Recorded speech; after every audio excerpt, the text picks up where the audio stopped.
Hello friends, welcome to అరు talkies. This is కేకే. నందమూరి నటసింహం అభిమానులకి good news భయ్య.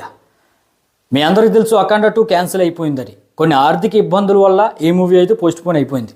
అయితే మళ్ళీ ఈ మూవీ ఎప్పుడు రిలీజ్ అవుతుందని ఫ్యాన్స్తో పాటు న్యూట్రల్ ఆడియన్స్, మూవీ లవర్స్ కూడా ఎంతగానో ఎదురు చూస్తున్నారు. అయితే ఈ మూవీకి సంబంధించిన రిలీజ్ డేట్ అనేది బయటకు వచ్చింది భయ్య. నిన్నే మేకర్సు, ప్రొడ్యూసర్సు, అదేవిధంగా డిస్ట్రిబ్యూటర్సు ఒక మీటింగ్ అనేది వేసుకుని 2 డేట్లు అయితే పరిశీలిస్తున్నారు భయ్య. ఒకటి ఈ నెల 12వ తారీఖున రిలీజ్ చేద్దాం అనుకుంటున్నారు, లేకపోతే ఈ నెల 25 క్రిస్మస్ కానుకగా రిలీజ్ చేద్దాం అనుకుంటున్నారు. ఫైనల్గా అసలు ఈ మూవీని ఈ నెల 12న రిలీజ్ చేస్తే బెటరా, లేకపోతే 25న రిలీజ్ చేస్తే బెటరా అనేది మీరు కింద అయితే కామెంట్ చేయండి భయ్య. నా ఉద్దేశం ప్రకారం అయితే మాత్రం ఈ నెల 12న రిలీజ్ చేయటమే ఈ మూవీని చాలా బెస్ట్ అని చెప్తాను. 12న రిలీజ్ చేయటం వల్ల ఈ మూవీకి లాంగ్ రన్ అనేది ఎక్కువ ఉంటుంది. ఈ నెలంతా కూడా లాంగ్ రన్ దొరుకుతుంది. అదేవిధంగా సంక్రాంతి సినిమాలు వచ్చే వరకు కూడా మన 2 తెలుగు రాష్ట్రాల్లో లాంగ్ రన్ దొరుకుతుంది. అన్నిటికంటే ముఖ్యమైనది ఓవర్సీస్లో థియేటర్లు అయితే 12న రిలీజ్ చేస్తే దొరుకుతాయి. 25న అయితే దొరకడం కష్టం, ఎందుకంటే 19వ తారీఖున అవతార్ రిలీజ్ అవుతుంది. అందువల్ల 25న అయితే ఓవర్సీస్లో థియేటర్లు అయితే చాలా తక్కువ దొరుకుతాయి.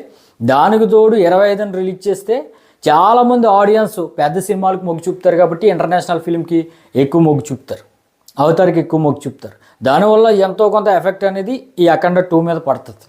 అలా కాకుండా ఈ నెల 12న రిలీజ్ చేస్తే రీసెంట్ టైంలో మన 2 తెలుగు రాష్ట్రాల్లో పెద్ద సినిమా అనేది లేదు.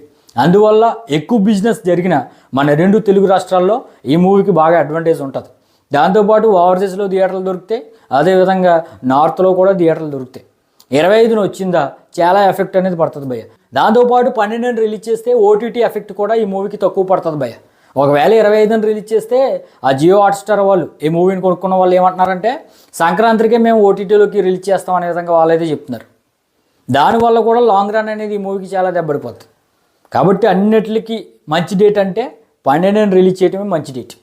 మరి మీ ఉద్దేశాన్ని అయితే కింద కామెంట్ చేయడం మర్చిపోవద్దు.